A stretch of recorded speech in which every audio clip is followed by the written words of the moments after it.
안녕하세요. 음악이 영화를 만났을 때 진행의 JR입니다.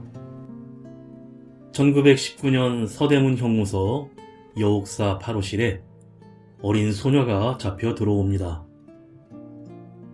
얼마나 얻어맞았는지 얼굴은 퉁퉁 부었고 한쪽 눈은 함몰 직전인데 3.1 만세운동 이후 천안 아원회장터 만세운동을 주도한 17살 유관순이었습니다.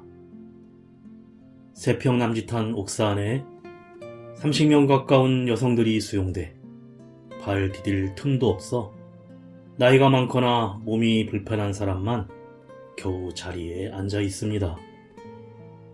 그 중엔 임산부도 있었고 한 곳에 계속 서 있으면 다리에 경련이나 마비가 오기에 곧게 선 채로 앞사람을 따라 계속 옥산을 뱅뱅 돌면서 종일 걷고 또 걷습니다. 말도 마음대로 못해 소리가 나오는 순간 간수가 득달같이 안을 노려보고 잘못 걸리면 끌려가서 고문을 받거나 독방 신세를 지게 됩니다.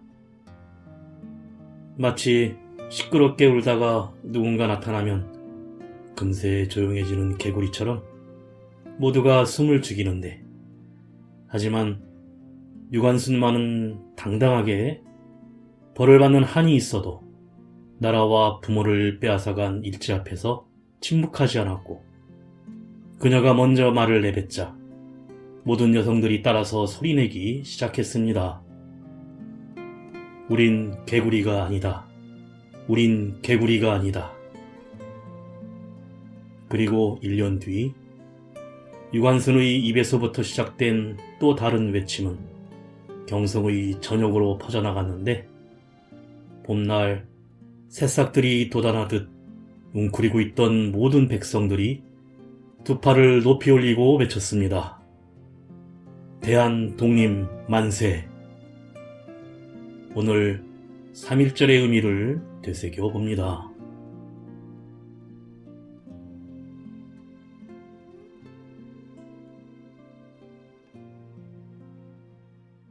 음악이 영화를 만났을 때 오늘 소개해드릴 영화는 지난 1월 넷플릭스에서 공개되었던 한국 드라마 시리즈 경성 크리처 시즌1 파트 2입니다.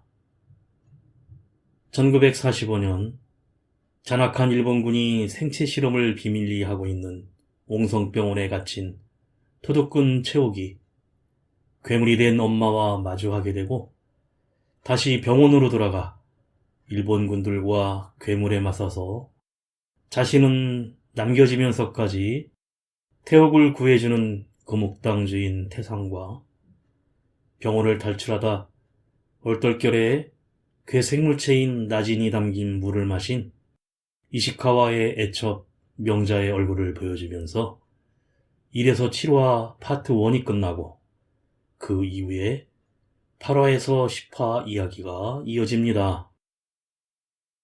먼저 가수 유해준이 부르는 미치게 그리워서 듣고 영화 이야기 시작합니다.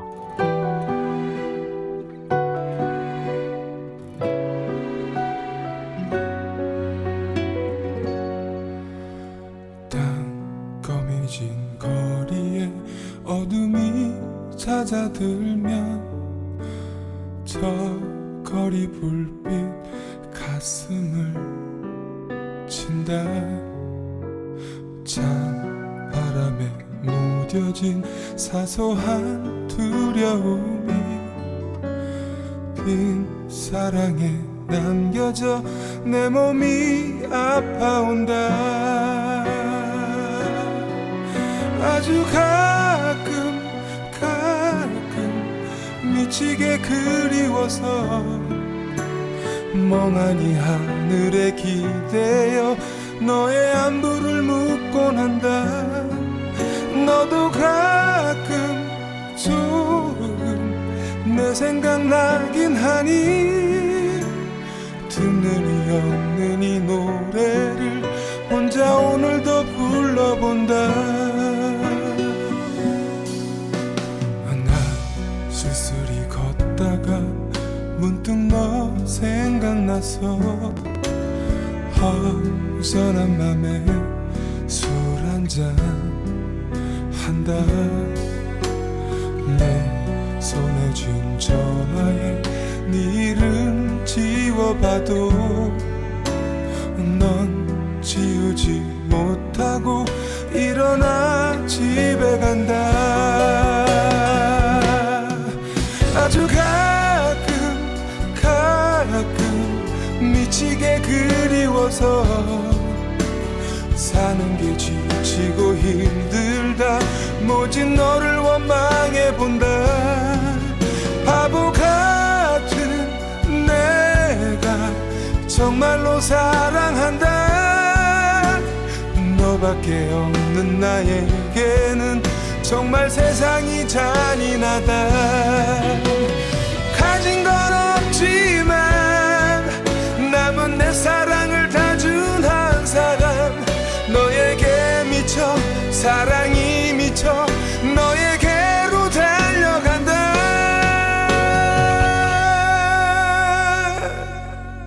아주 가끔 미치게 그리워서 멍하니 하늘에 기대어 너의 안부를 묻고 난다.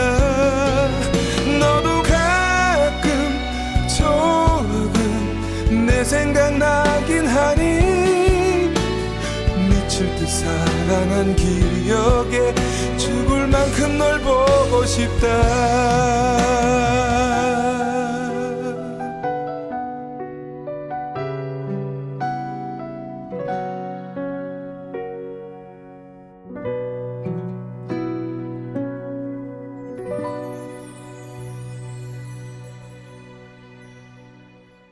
밤거리를 정처 없이 걸어가는 한 여인이 노점상에게 달려들어 살해하는 사건이 일어나고 이시카와의 애첩 명자를 강제로 입원시킨 부인 마에다가 옹성병원의 지하감옥을 방문하는데 괴물로 변한 채욱의 엄마 성심 세이신을 직접 보러 온 것입니다. 그런데 마에다는 아직 살아있었군요. 세이신 선생님이라고 중얼거립니다. 둘은 과거 스승과 제자 사이로 추측되는데 아직 옹성병원에 갇혀 나오지 못한 태상은 한풍구를 통해 일본군 복장으로 갈아입고 숨어있고 채욱은 금옥당 앞을 서성이고 나올 댁도 유치장에 갇혀있는 직원들도 애타게 태상의 소식을 기다립니다. 그 시각 옹성병원에서 이시카와 부인 마에다가 방문한 것을 태상이 발견하고 부탁반 인질반으로 총을 겨누며 같이 병원을 빠져나오는데 차 안에서 마에다의 어깨에 기대어 그만 기절하고 맙니다. 오늘도 여전히 임시 휴업으로 문을 닫은 금옥당 앞에 쪼그리고 앉아 태상을 기다리던 채욱에게 아빠 중원이 이미 나흘이나 지났으니 내일은 떠나자고 하는데 이때 채욱은 옹성병원 안에 괴물로 변한 엄마에 대해 털어놓고 꼭 자기가 구할 것이라고 하자 과거 딸 채욱과 함께 행복했던 아내의 모습과 나무꽃 목걸이를 회상하며 회한과 슬픔에 잠긴 후 이내 결심을 합니다. 한편 경무대에 갇힌 금옥당 직원 구갑형은 모진 고문을 받으며 괴로워하는데 그런 상황에선 미련하게 버티지 말고 다 실토하라는 나올댁의 말이 기억납니다. 얼마 후 태상은 마에다 부인의 거처에서 깨어나는데 옹성병원에서 벌어진 일본의 만행에 대해 같은 사람으로서 도저히 참을 수 없었다고 울분을 토하자 마에다는 우리는 아직 친구냐고 묻습니다. 그런데 청계천 일대에서 11명이 살해된 연쇄 살인사건이 일어나는데 모두 눈을 통해 뇌가 사라져버렸고 경무과장 이시코와는 731 부대 가토 중자가 검안실에 나타나자 옹성병원에 대해 의문을 품습니다. 그때 금옥당에는 태상이 멀쩡하게 다시 나타나자 나올댁은 눈물로 기쁘게 맞이하고 얼른 경무대에 갇힌 사람들 먼저 꺼내오라고 부탁합니다. 가수 김연지가 부릅니다. 안부.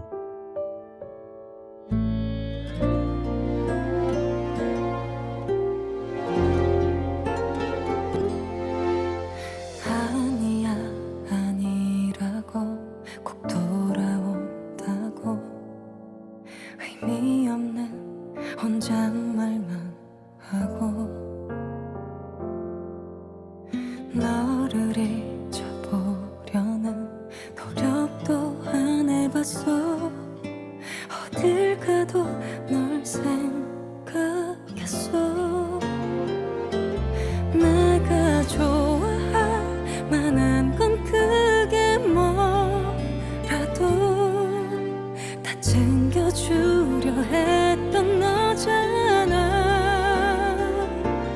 요즘처럼 날씨가 좋은 날엔 언제나 너와 손을 잡고서 디딘거렸지. 잘 지내냐는 작은 안부조차 물을 수 없게 된 너를 어떻게 잊어야 하니. 멀리서 손 흔들며 나를 반겨주던 너 이젠 멀리 떠나버린 너 손에 쥐고서 못 놓는 기억들인데 넌 어떻게 다 놓고 간 거야. 요즘처럼 날씨가 좋은 날엔 언제나 너와 손을 잡고서 디딘거렸지. 잘 지내냐는 작은 안부조차 물을 수 없게 된 너를 어떻게 잊어야 하니.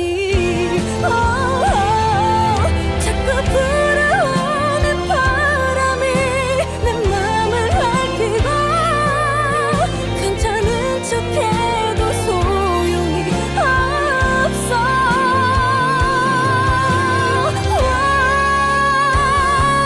너를 놓쳐버렸던 그날이 또 생각나. 시리도록 아픈 날 하루에 온종일 자고 일어나면 다 잊혀질까. 붉어진 눈을 감아도 더 선명해질 뿐이야. 아직 너를 많이 사랑하나 봐.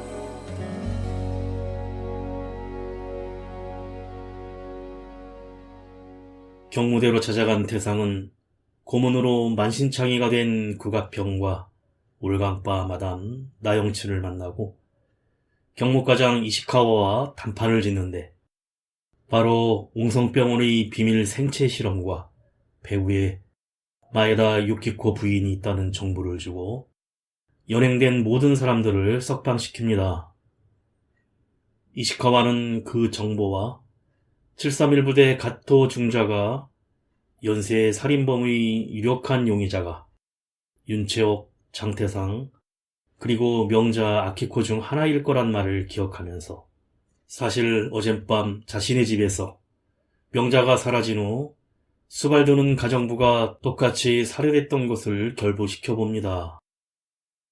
이시카와는 아내 마에다에게 옹성병원 생체 실험을 추궁하지만 일본군 중장 마에다의 딸이며 조선에 올 때 계약 결혼한 자신의 처지만 확인하고 모욕을 당하는데 이시카와는 장태상에게 젊고 예쁜 윤채옥이란 여자가 생겼다며 한방 날리자 멍해집니다. 금옥당에 돌아온 태상은 저녁에 채옥을 찾아가는데 채옥은 너무 놀라 눈물을 흘리며 껴안고 포옹을 하며 함께 거리에서 만두를 사고 데이트를 즐깁니다. 그때 어디선가 총성이 울리는데 나진에 감염된 명자가 먹이를 찾아 헤매다가 태상을 감시하던 모리 형사를 공격해 한쪽 눈을 다친 상태였고 쫓아간 태상이 불붙은 작대기로 명자를 제압해 다행히 목숨을 구하고 모리 형사는 신호탄을 하늘에 쏘아 올려 경무국 이시카와와 부하들이 모두 출동해 명자를 쫓기 시작합니다. 한편 옹성병원에 찾아간 마에다 부인은 가토 중자에게 생체 실험에 대해 듣습니다. 나족들이 거주하는 무룡설산의 빙하 속에서 발견된 나진이 머릿속에 들어가면 외형은 유지하되 생존과 사냥에만 특화된 공격성이 강한 빠른 상처도 순식간에 회복되는 거친 포식자 상태로 인간의 뇌를 먹는데 탄저균 혈청이 주입되면 채옥엄마 성심처럼 괴물이 된다고 합니다. 약점은 빛과 불을 싫어하고 질소에 약한데 그런데 그런 괴물이 된 성심이 딸 채옥을 만나 기억을 되찾았다고 하자 태상의 연인 윤채옥이 성심의 딸이라는 말에 마에다 부인은 무척 놀라워합니다.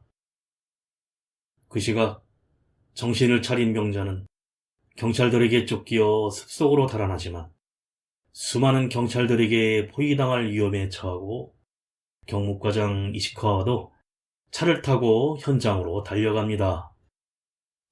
가수 김범수가 부릅니다. 여행.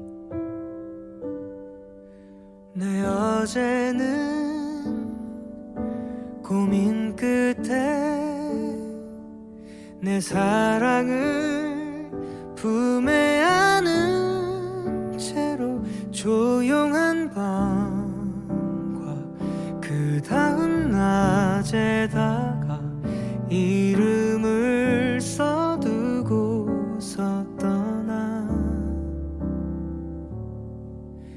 또 어제는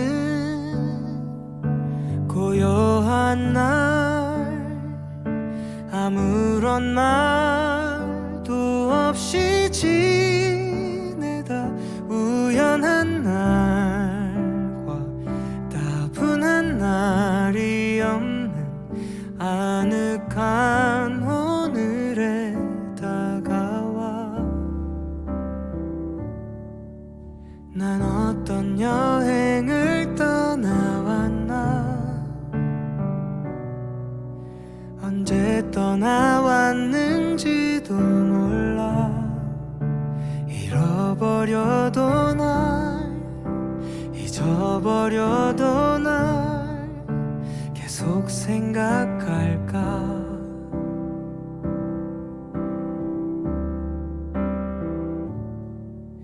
난 미련에 가득한가 봐 그때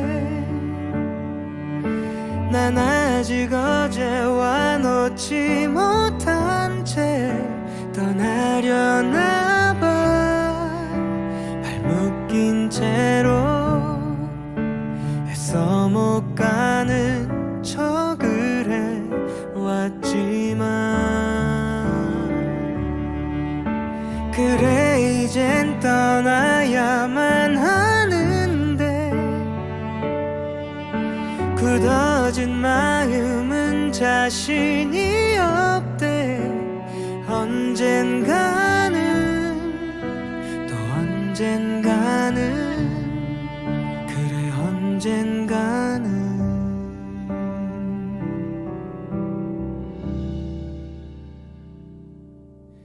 난 어떤 여행을 떠나왔나 도대체 맞는 게 뭔지 몰라 잃어버려도 날 잊어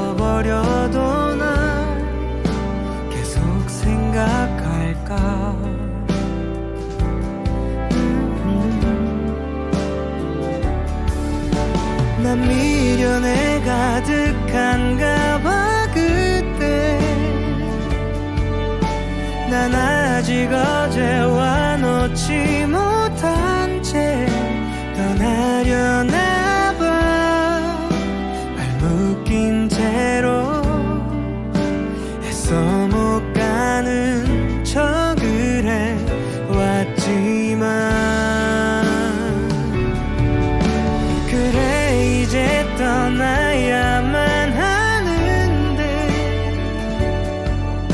굳어진 마음은 자신이 없대 언젠가는 또 언젠가는 그래 언젠가는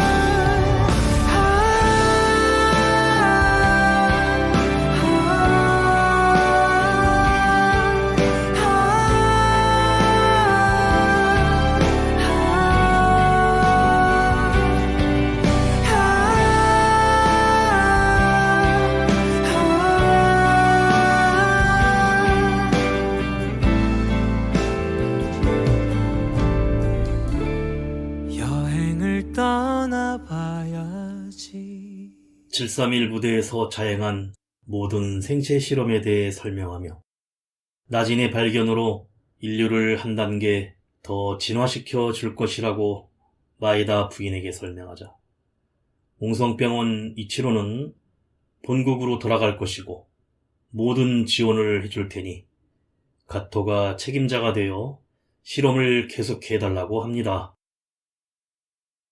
숲속에서 포위당한 명자는 나타난 이시카와 경목과장에게 아기를 봐서 도와달라고 하지만 병원으로 다시 돌아가라며 냉정히 아기까지 외면하자 명자는 울분에 달려들어 이시카와의 목과 얼굴을 손으로 난도질해버립니다.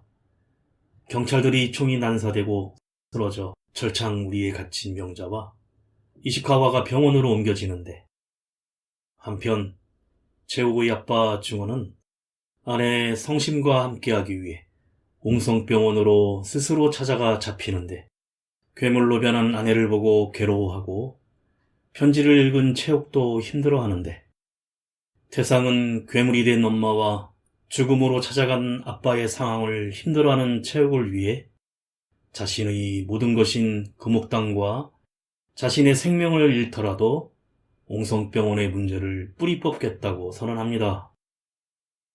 그 시각 중상을 입은 이시카와 경무국장은 목숨이 위태한데 이치로 원장의 연락을 받은 부인 마에다는 차갑게 남편 잘 부탁한다고 하자 이치로가 알아듣고는 주서약으로 안락사를 시키고 이렇게 이시카와는 죽음을 맞이합니다. 금옥당에서 대상은 최욱과 함께 밤하늘을 바라보며 지금은 어둠 속이지만 어서 이 밤이 다 지나가길 바랄 뿐이라면서 미국 선교사에게 구입한 행운의 돌인 58보석 팔찌를 선물로 채워주고 뜨겁게 포옹하며 서로에 대한 사랑을 확인합니다. 그리고 둘 중에 누가 먼저 죽는다면 남은 사람이 꼭 기억해주자고 최욱이 약속하자고 합니다. 다음날 태상은 오래광바에서 애국단 친구 중원을 만나 옹성병원에서 벌어진 일들을 해결하기 위해 의논을 하는데 신문에 이시카와가 조선인 연쇄살인범을 체포하려다 참변을 당했다고 허위 보도됩니다. 그런데 같은 시간 최욱은 권총을 하나 챙겨 이시카와의 상가로 찾아가 문상하고 나오는 옹성병원 원장 이치로를 권총으로 쏴 죽이며 부모님의 원수를 갚습니다. 그리고 최욱은 현장에서 기절하며 쓰러지고 맙니다. 가수 정인이 부릅니다. 미워요. 나 다시 보고도 그대 아무렇지 않네요. 참 변하게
너를 찾던 숱한 밤들도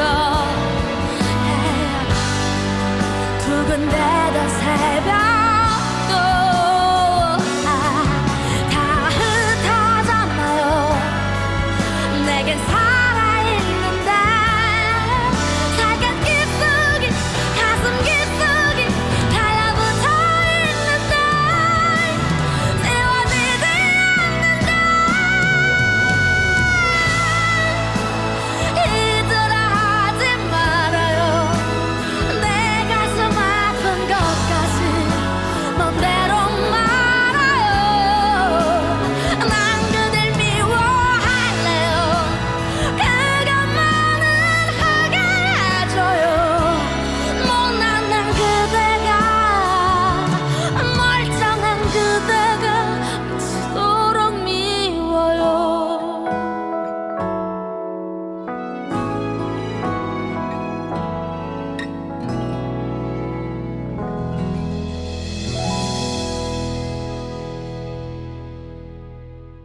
태상은 애국단 모임에 찾아가 부민관 일본 행사는 이시카와 장례식으로 취소되었으니 거사에 쓰려던 폭탄을 옹성병원 폭파에 먼저 쓰자고 요청하는데, 그때 월광바 마담 영춘이 급히 찾아와 최옥이 이치로를 암살하고 붙잡혔다는 소식을 전합니다.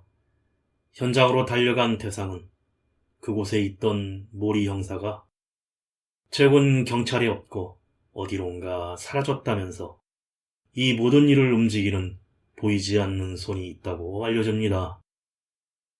이치로 병원장이 암살되자 최옥은 불량선인으로 수배가 되고 금옥당도 경찰들이 쳐들어와 아수라장이 되는데, 그 과정에서 금옥당 막내 박보모가 돈을 받고 배신해 마에다 부인에게 미리 최옥의 행방을 알려준 사실이 밝혀집니다.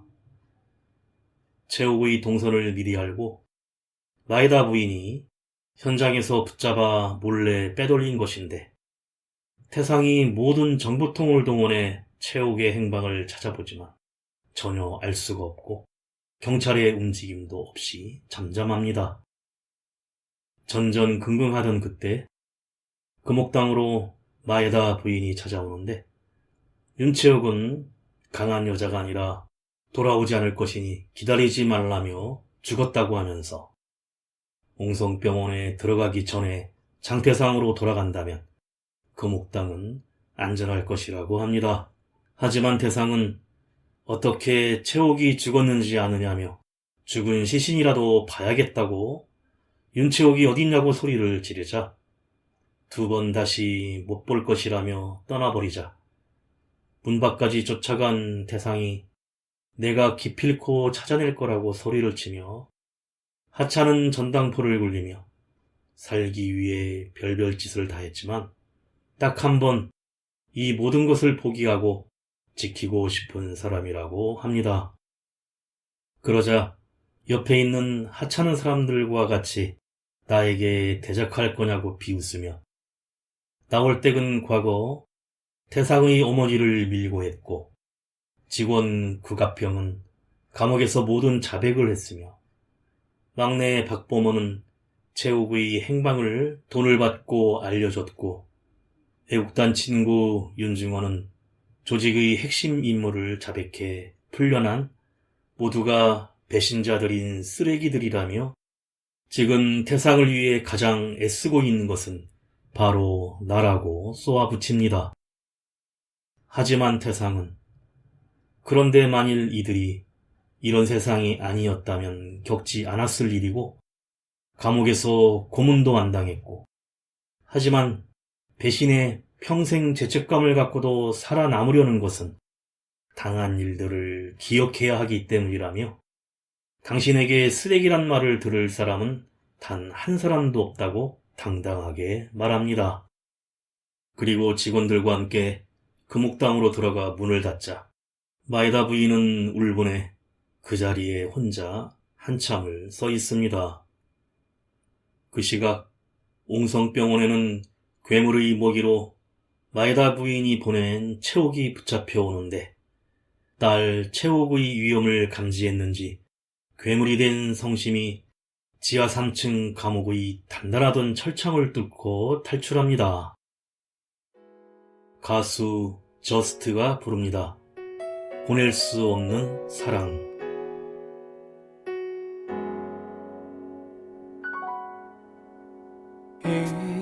이렇게 너 찾고 있는데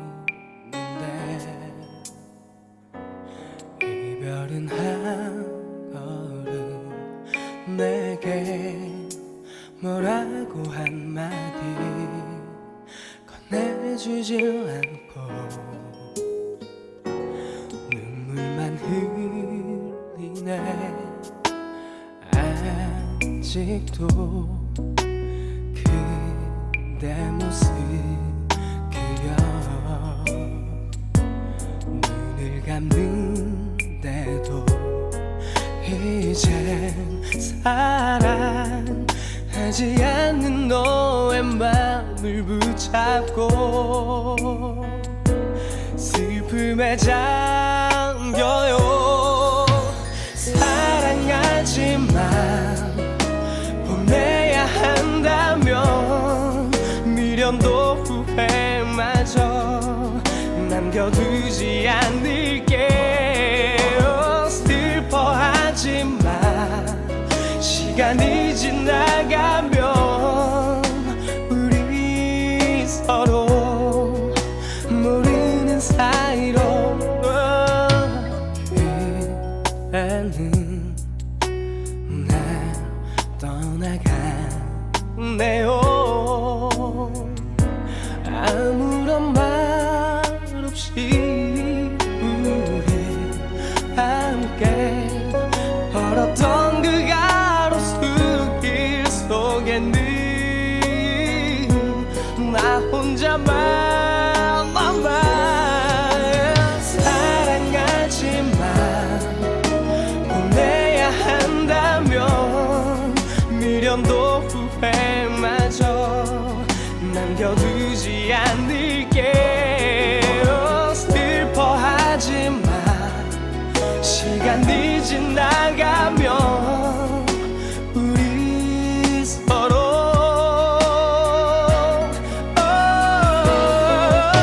나 그대 없인 살 수 없어요. 그대를 사랑해서 너무나 겁이 나요. 아무 말 하지 말고 내 손을 꼭 잡아줘요. 나를 몰라본데도 기억에 묻어두지 말고. 사랑하지만 보내야 한다면 미련도 후회마저 남겨두지 않을게. 모든 게 변한다도 나는 변하지 않아. 사랑해.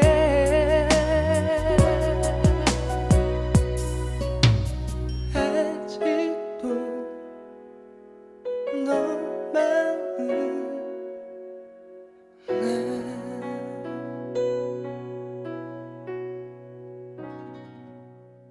그저 누구나 살아가는 보통의 인생을 꿈꿨을 뿐이었다는 최욱의 독백과 함께 마지막 10화가 시작됩니다.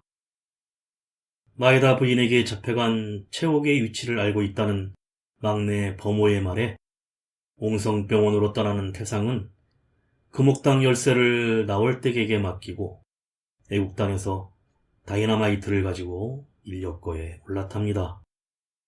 병원 정문에 인력거가 멈추자 보초병이 다가서는데 순간 다이너마이트가 폭발하며 초병들이 쓰러지자 그 틈에 태상이 담을 넘어 병원으로 들어가고 같은 시각 병원 지하에선 최욱이 잡혀와 폭력을 당하자 순간 흥분한 성심이 단단한 철장을 뚫고 올라와 일본 군인들을 해치우는데 가토는 최욱을 인질로 총을 겨누며 도망치고 괴물 성심은 군인들의 일제 사격을 받습니다. 한편 감옥에서 일본 병사를 때려눕히고 탈출한 아빠 중원은 통풍구에서 돌아온 태상과 만나 제옥과 같이 조선을 떠나 상하이로 가라며 배표를 전해주는 태상에게 반대로 자기는 사랑하는 아내 성심과 마지막을 함께하고 싶다면서 태상이 체옥을 데리고 나가 꼭 지켜달란 부탁을 하며 다이너마이트를 챙겨 괴물 성심이 있는 곳으로 내려갑니다. 이미 군 병동은 괴물 성심이 탈출해 아수라장이 되어 군인들은 철수와 폐쇄 명령이 내려지는데 끌려가던 체옥을 일본 군들과 총격과 격투 끝에 태상이 구해 탈출을 하고 그 시각 아빠 중원은 괴물 성심이 오는 길목에 다이너마이트를 설치하고 기다립니다. 이때 가토 중전은 나진이 든 가방을 챙기는데 그만 떨어뜨려 단 하나의 실린더만 남고, 그런데 놀랍게도 그 옆 감옥에 명자가 깨어나 배를 잡고 신음을 하고 있습니다. 문을 두드리며 노래를 부르며 괴물이 된 아내 성심을 유인하는 중원은 나무 꽃목걸이를 걸어둔 복도로 서서히 다가오는 괴물에게 여보 성심아, 이젠 그만 나랑 같이 가자고 말하고 폭탄의 붉은 화염에 휩쓸리며 사라지면서 옹성병원 지하 전체가 폭발합니다. 빠져나가던 체옥은 폭발 속의 아빠와 엄마를 두고 가려 하지 않지만 아버지의 마지막 부탁을 지켜야 한다며 태상이 대성통곡을 하는 체옥을 끌어안고 위로하는데 그때 마침 병원을 도망 나오던 화가 사치모토와 만나 도움을 받아 군트럭을 타고 병원을 빠져나옵니다. 그런데 폭발 현장의 벽과 환풍 굴뚝엔 커다란 구멍이 뚫려 있고 옥상에 괴물 성심이 죽지 않고 올라가 숲속으로 떠나가는 체옥이 탄 트럭을 바라보고 있습니다. 가수 김보경이 부릅니다. 뭐라 할까?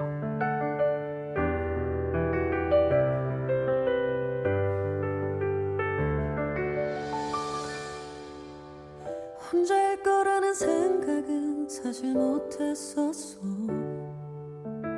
죽을 것만 같던 시간도 결국 흘러갔고 너무 쉽게 내게 뱉은 말 행복하다는 말 그 말처럼 너는 나보다 좋아 보였으니 나를 잊지 못했니 살다 보니 그랬니 너를 보는 내 마음도 예전 같지는 않은데 뭐라 할까 나에겐 오직 너만 필요할 것 같았어. 그랬어 어느새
있게 됐어. 금옥당으로 태상의 전갈이 오는데 최옥을 중국 상하이로 보낼 돈과 보석들을 보내라는 것인데 안전을 위해 막내 보모가 자전거로 떠나는데 옹성병원의 폭발을 알고 있는 마에다 부인이 이미 수하들을 보내어 미행을 합니다. 그때 옹성병원에서 괴물 성심이 남아있던 군인들을 해치우고 최옥이 있는 곳으로 향합니다. 금옥당 막내 보모가 태상을 접선해 반갑게 만나는 순간 여러 대의 차량이 도착해 칼잡이들이 에워싸고는 마에다 부인이 차에서 내려 다가와 최옥 때문에 정말 모든 것을 포기할 거냐고 묻고 한때 친구라고 생각했다면서 최옥의 엄마 때문에 친구를 잃은 적이 있다고 합니다. 그리고는 이제 여기서 죽어달라며 차를 타고 떠납니다. 이어 칼을 든 야쿠자들이 일제히 공격해오고 곤충 한 자루에 칼 한 자루에 불리한 싸움이 시작되지만 곧 두 사람은 부상을 입고 위기에 빠지는데 이때 괴물 성심이 쫓아와 야쿠자들을 모두 촉소와 괴력으로 제거하지만 괴물 성심도 팔이 잘리는 부상을 입습니다. 그런데 부상당한 최옥을 부축해 달아나던 태상을 괴물 성심은 최옥을 끌고 가는 적으로 생각해서인지 쫓아와서 촉수를 뻗으며 공격을 하자 순간 최옥이 앞을 막아서는데 그만 가슴을 깊이 찔리고 맙니다. 최옥은 피를 토하며 엄마 이제 그만해. 엄마도 괴롭잖아. 이 사람은 내가 여보하는 사람이라고 울먹이며 우리 이제 그만하자고 말하며 쓰러집니다.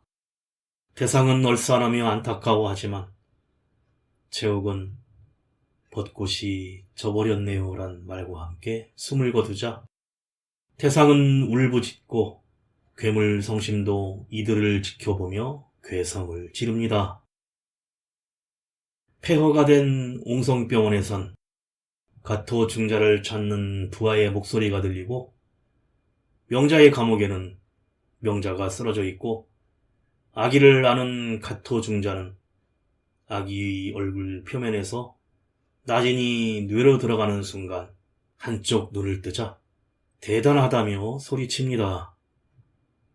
얼마 후 이시카와 경목과장의 장례식에 애국단 친구 윤중원이 참석해 마에다 부인에게 태상의 쪽지를 전해주는데 사연하라 안녕히 잘 가시오란 글이었고 뭔가 이상함을 느끼고 뒤를 돌아보자 금옥당 주가평이 근조 화환을 두고 떠납니다. 화환에는 장태상, 명자 아키코, 최영관, 윤중원, 윤채옥, 최성심의 명패가 붙어 있습니다. 마에다 부인이 놀라 식장을 급히 떠나려는 순간 대폭발로 화염의 식장이 날아가 버립니다. 애국단의 거사가 실현된 것인데 얼마 후 태상은 밤거리의 많은 사람들 속에 누군가를 찾는 듯 두리번거리다가 금옥당 앞 계단에 앉아 허공을 보며 그만 눈물을 짓고 맙니다. 그리고 그의 경성의 봄은 유난히도 빨리 지나갔고 그의 여름 8월 드디어 빼앗겼던 것들을 되찾았는데 최옥의 말처럼 벚꽃은 이미 지고 있었던 것입니다.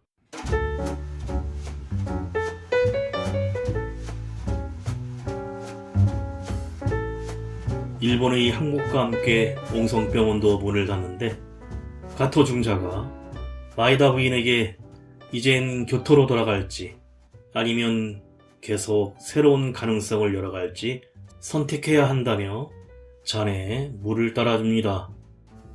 창가의 휠체어에 아무 말 없이 앉아있는 얼굴 한쪽에 화상 흉터가 남아있는 마에다 부인은 말없이 잔을 바라보는데 생명에 지장이 없이 살아남았습니다. 그리고 나는 내가 여전히 꿈꿨던 것들을 기다리는 중이다라는 태상의 독백과 함께 채옥이 잠든 듯이 물속에서 떠 있는데 엄마 괴물 성심이 다가오더니 몸에서 나진 한 마리가 나와 채옥의 입으로 들어가자 눈을 번쩍 뜨며 드라마가 마무리됩니다. 이어지는 쿠키 영상은 세월이 흘러 6.25, 4.19, 경제성장 시기, 5.18 광주민주항쟁, 월드컵, K-POP 한류, 코로나, 나로 발사 등의 TV 화면이 이어지며 창문으로 다가간 목 뒤에 수술 자국이 있는 한 청년이 남산 타워를 바라보다가 호재야 준비됐다 가자 란 말에 돌아선 구목당 장태상과 똑같은 모습의 청년이 반갑게 웃으며 밖으로 나가면서 경성 크리처 시즌1 총 10화가 끝이 납니다.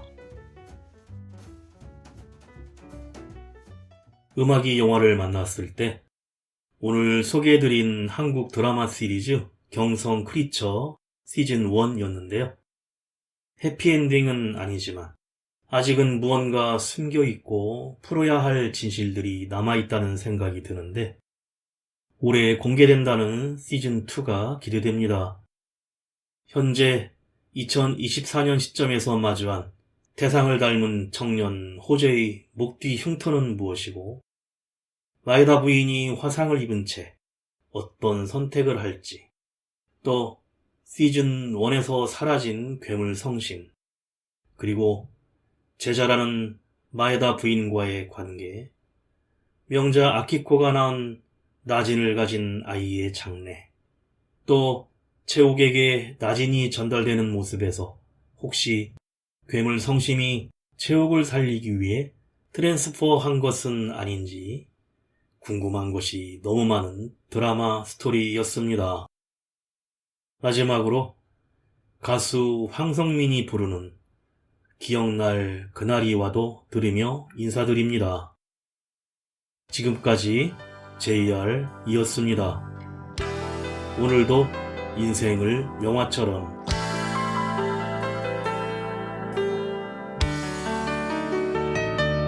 변치 않는 사랑이라 서로 얘기하진 않았어도 너무나 정들었던 지난 날 많지 않은 바람들에 벅찬 행복은 있었어도 이별은 아니었잖아. 본 적 없는 사람들에 둘러싸인 내 모습처럼 날 수 없는 새가 된다면 내가 남긴 그 많았던 날 내 사랑 그래 조용히 떠나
푸른 밤